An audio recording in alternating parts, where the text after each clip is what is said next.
Redline Chemistry, and you're listening to Radio Riff, the Temple of Rock.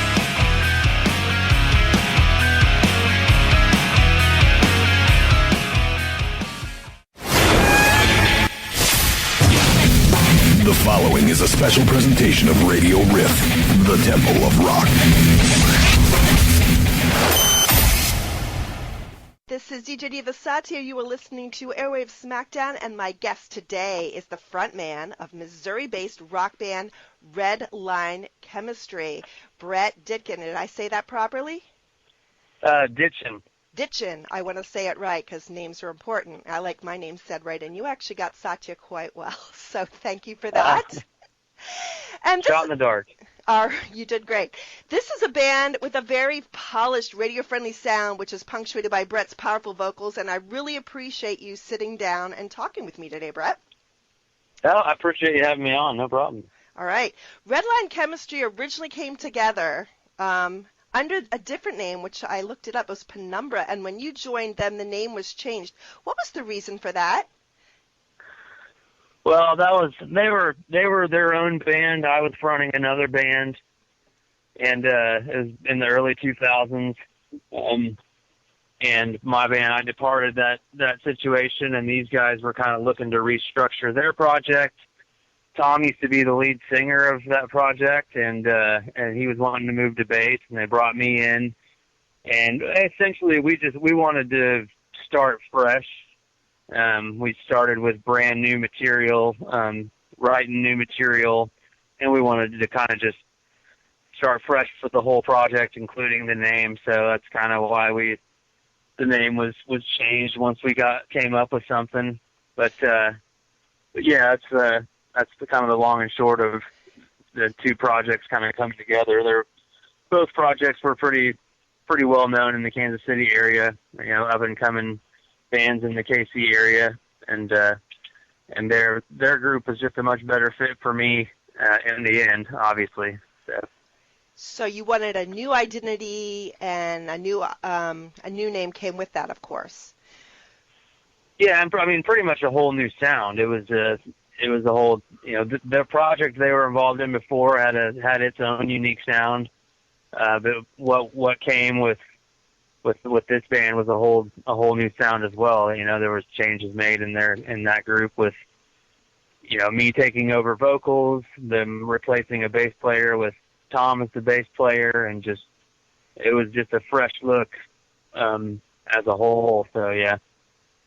And you've been with this band now over 10 years, since 2004. I was going to ask you what attracted you to the band, and you've already stated that they were a better fit for you. And that's pretty long tenure in today's terms. People come and go from lineups all the time. What's convinced you to stay with these guys in Redline Chemistry? We've just always believed in what we're doing. We're a group of guys that we all we have a lot of common, and we all have, similar drives, similar music interests, similar goals, and with regard to just our own crafts, our own musicianship. We all strive to be the best that we can be, and I don't know. It was just pun intended. There's a name for a reason. The chemistry in the band has always been of a situation that we are all very committed to, and we just kind of believe in sticking together, and we've believed in the talent that we had, the music that we have, and where everything was going, and it's always just kind of been it's never really even been an issue that this band was ever going to change members or make anything change like that, or this is Redline Chemistry, and as far as we're concerned, I mean, that's the way it's going to stay. I mean, I know a lot of bands make changes and stuff, but for this band, we just feel like it's the five of us are Redline Chemistry, and that's the way it's going to be, or it's not Redline Chemistry. That's a really beautiful thing. It's hard to find a group of people who are all on the same page and don't have, life situations that pull them away or goals that pull them away. So that's fabulous that you've been together as long as you have. over 10 years now. And it seems like the people of your area in Kansas City really came together and support your particular band. Even the local radio has played a big part in growing your audience.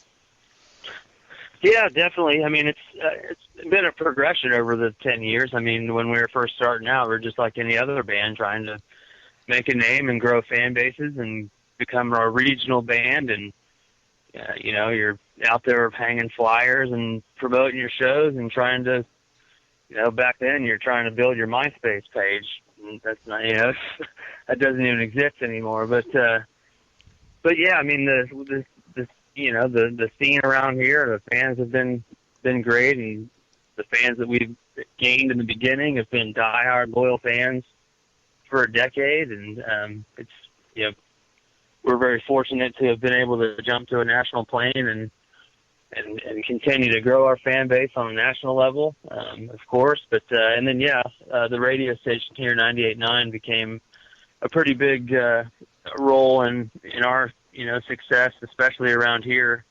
About midway through our career when we started getting opportunities to play Rockfest, and then once we kind of got things going nationally, the opportunities became more prevalent, and as they supported our radio singles and played Rockfest more times. And so, yeah, I mean, 98.9's been one of our big supporters, and big reasons for our success in the area and overall.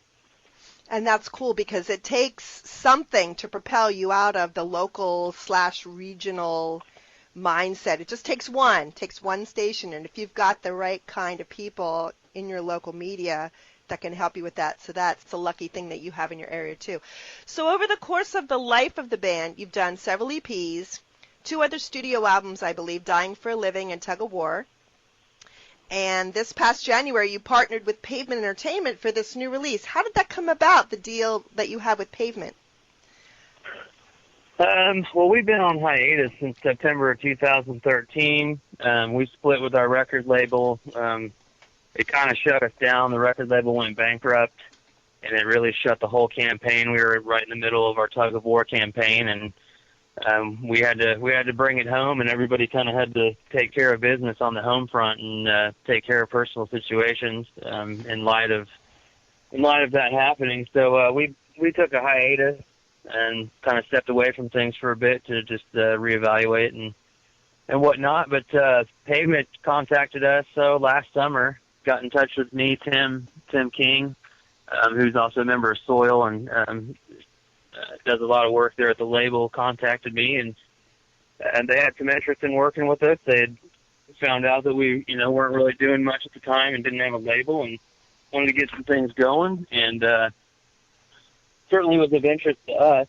And at the time, we weren't really in the position or ready to move forward with a new record, but we did have an interest in working with them on this release, which is when I presented him the tunes and told him about the record. This is a record that we recorded in 2005. It's our original debut record. We sold maybe 3,000 copies in the Kansas City area, and then the album got shelved, and we moved on with our national exposure and, got signed and got Dying for a Living and Tug of War out there. And this is just a record that's been sitting there doing nothing. But it's a record that we feel has is a crucial collection of songs that's, relevant to our history and songs that we've always kind of wanted to, get out there in the limelight among the exposure that we've had kind of come into over the last 5 years. And so I shot him the songs, and they loved the songs, and they're like, well, yeah, let's just make this our first release. And so it's become we remastered that record and brought it back to life, and kind of an easy and smooth way for us to re-engage with our fans and get some blood flowing with the band again, and get back out there in the industry and try to stay relevant. Our goal is to move forward, want to do some touring, and want to get back in and do a full studio record, hopefully, and that's in the talks with Pavement as well. But right now here we are. We've got this record out. We're loving the response and just stoked that we could get this stuff out into the world to our fans and show them, some of our history that's kind of dear to us.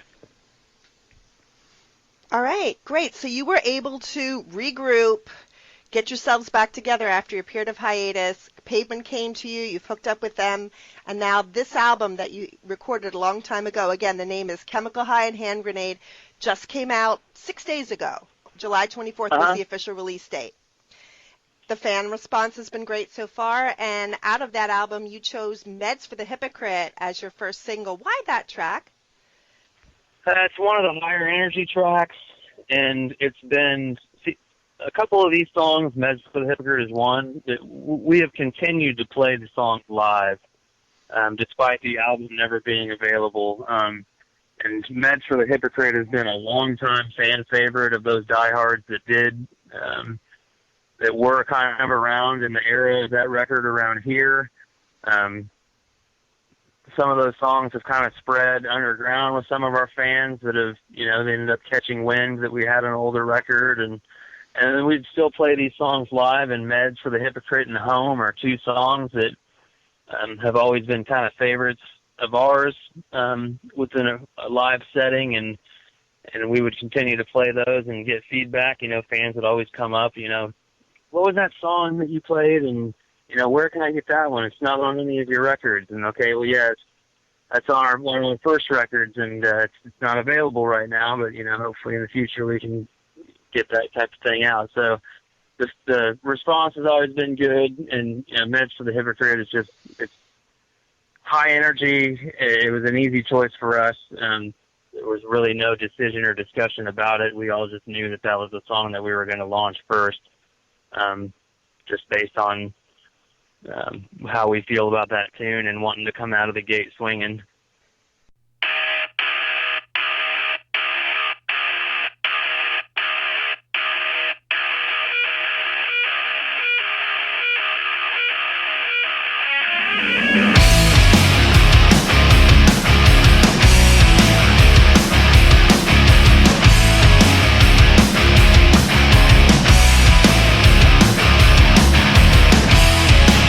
No longer am I waiting on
normally am a fan of the heavier side of rock, so naturally I gravitated to Heavy, the third track on the album. If you were going to pick just one track for a potential new Redline Chemistry fan to listen to, and you know how that's often how it goes, people judge really quickly anymore because there are so many choices. If you were going to pick one track, what would you want people to hear first? Off of this record or off of any record or? Any record you've done. Any record you've done. The reason I'm asking is because we're going to listen to that in the course of this interview. I'm going to get it, and I'm going to definitely play it. Man, that's an impossible question. Well, just take your best shot, Brett. What really says Redline Chemistry to people? It can be off this album if you want it to be off of this one. Well, that's the thing that's the thing about our music, I guess. The thing that we love about our music is you're going to get a lot of different peaks and valleys throughout a record. There's so many different types of songs. We've got the softer, mellow stuff. We've got the longer, epic type of things. We've got some straight up rock stuff. We've got some heavy stuff. It's I don't know. We've always our own creative, trying to appease our own needs to be dynamic and creating our music has led us to be pretty all across the board with regard to songs. So I have favorites just all over the place depending on what kind of mood I'm in, I guess. But toss me some favorites of yours. I'm very curious to hear what you think. A couple of my favorite songs, probably, let's see, off Tug of War, The Fighter is probably one of my favorite songs that we've written overall. I love the vibe of it. It's a mellow vibe that kind of crescendos into some heavy stuff. Quiet Hurricane is another one off of Tug of War that's one of my favorites. Off of Chemical High and a Hand Grenade. Dead in Santa Carla is one of the higher energy, more faster paced songs that it's kind of one of those that kind of sticks out like a song that maybe doesn't even fit on the record, perhaps some people would say, just because of the style of song that it is. But that's probably one of my favorite ones off of Chemical High. I love the slower stuff that we do. Fire Rising off of Dying for a Living, which is a melancholy ballad. I like those kind of melodic types of songs that we do. Really, of course, all the songs are our baby. We love all the songs, so it's really impossible for us to pick like our favorite ones. And it's almost like if you wanted to try to get somebody to get a real picture of Redline Chemistry, you're just going to have to sit down and listen to the records. It's really hard to say, here, listen to one song and judge me, because there's too much. It's just like judging a person by looking at them. There's far more below the surface of people and getting to know people than you can get just right off the bat with just a quick look. So, but those are a few tunes that maybe you could throw out there, I guess. Brett, on principle, I agree with you 100%. You're right. You can't judge an entire outfit, an entire band, an entire person in 5 minutes, and yet you and I both know a lot of that goes on. That's the only reason I asked.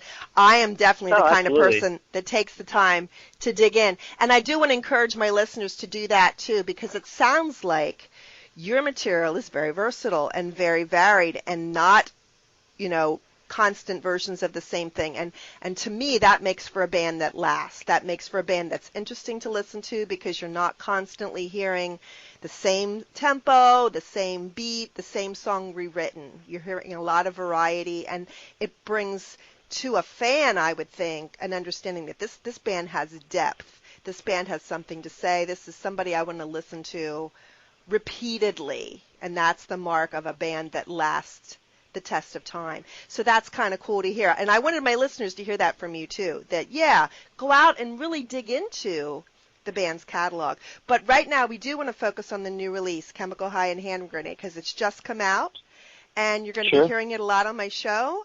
The next obvious question is, what are the plans for supporting the new release? Is there a tour in the works? Any local dates I can talk about? Yeah, we're gearing up to get some local stuff, regional stuff probably going on. National touring right now isn't probably going to be feasible for us. There's we've still got a lot of things going on just personally that's going to keep us from being able to commit to some big tours right now. But certainly interested in positioning ourselves to do that. I mean, our record label sends a handful of bands over there, go to Europe quite a bit, and we want to be able to take advantage of those opportunities and get some exposure over there. So right now we're just kind of taking things in stride. We're stoked to kind of be re-implementing ourselves in the industry and getting our music out there and getting this album out for everybody to hear. And we're just going to kind of keep doing our best to push forward and get some touring lined up maybe in the future. All right, so that means that my fans need to go somewhere and keep up with Redline Chemistry. Where is the best way for my Radio Riff listeners to do that? Facebook's probably the easiest. I mean, all the regular updates and whatnot. We're on Twitter, Instagram, our YouTube page, RLC Video. Tons of stuff there, just live videos, tour videos, music videos, all kinds of stuff to check out. And those are the main ones. Right now our website's being redeveloped, so we don't have a website available at this time, but that'll be coming soon as well. But your basic general social media elements are going to be where you can find us, and definitely encourage people to follow us on all those, Facebook and everything, and engage with us and let us know what's going on, and keep supporting the music and help us keep moving forward, and keep putting bands just in general. Bands really survive by their fans, and that really keeps the engine going. So just everybody keeps supporting. It's been great, and we're grateful for all the fans that have stuck by us through time, and everybody that's coming out of the woodwork now, even though we've been kind of sitting around on hiatus for close to 2 years now that we came off the road for the Tug of War. So for everybody to receive us in the fashion that they have on this record has been pretty awesome. So that's amazing to hear, because in a lot of areas and with the saturation of music, people's memories are short. So the fact that you're getting such a great fan response is fabulous. I'm really happy for you guys. You personally are a huge Royals fan. I have read. If you had gone into baseball and that was your profession, what position would you play if you could play anywhere on the Royals team? Well, I played baseball a lot when I was a kid. I just don't think I was probably good enough to go into the upper levels. But I in the later years, I played left field. I enjoyed outfield quite a bit. In my younger years, I was a pitcher and a catcher, and when you're a kid, you're trying out everything. But I don't know, I'd probably go with left field, little Alice Gordon style. How funny, that was my position when I played softball. I played softball for many, many, many years, and that was my spot. So I'm with you, man. I like seeing what's going on. You must have a good arm if you can play left field. Well, that was a long time ago. I don't really know these days. I've been thinking about getting back into it. There's some wood bat leagues, you can get into. I've been thinking about getting back into playing some baseball. Oh, come on, man. You're younger than I am. Go for it. There's never a better time to stay in good health and have a little fun than now. So, yeah, you should totally go for it. Anything else you want to talk to my listeners about? Anything else important that you would like to impress? I mean, we've covered lots of different things. And, again, the overall picture is that you need to give a new band, a chance. I am huge supporter of spreading the word. I support lots of local and regional bands, and I always have, and I'm constantly encouraging my listeners to listen to something new. You never know when you're going to find your next favorite band, and you've got to listen to a bunch of things if you're really going to get a picture of Redline Chemistry, because of the versatility and because of the depth of their writing. But again, you guys, the new album is called Chemical High and Hand Grenade. It just came out July the 24th. And where can my listeners get a hold of that album?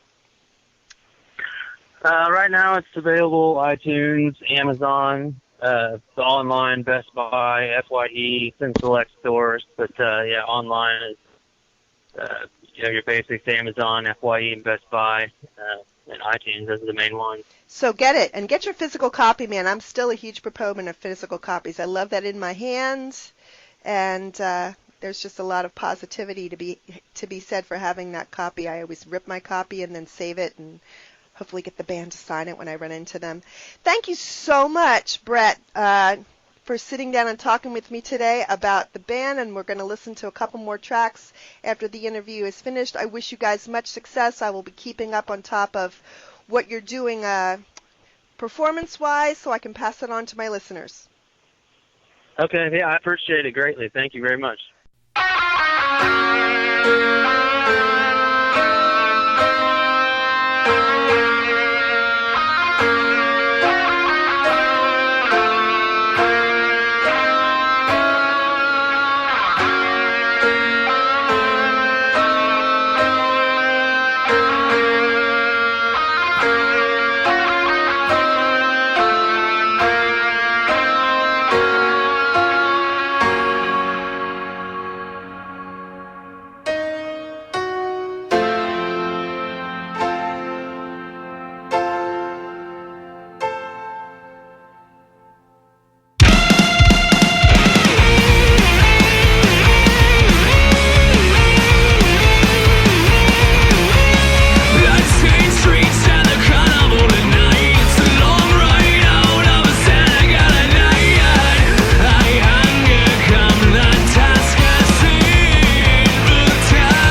Riff.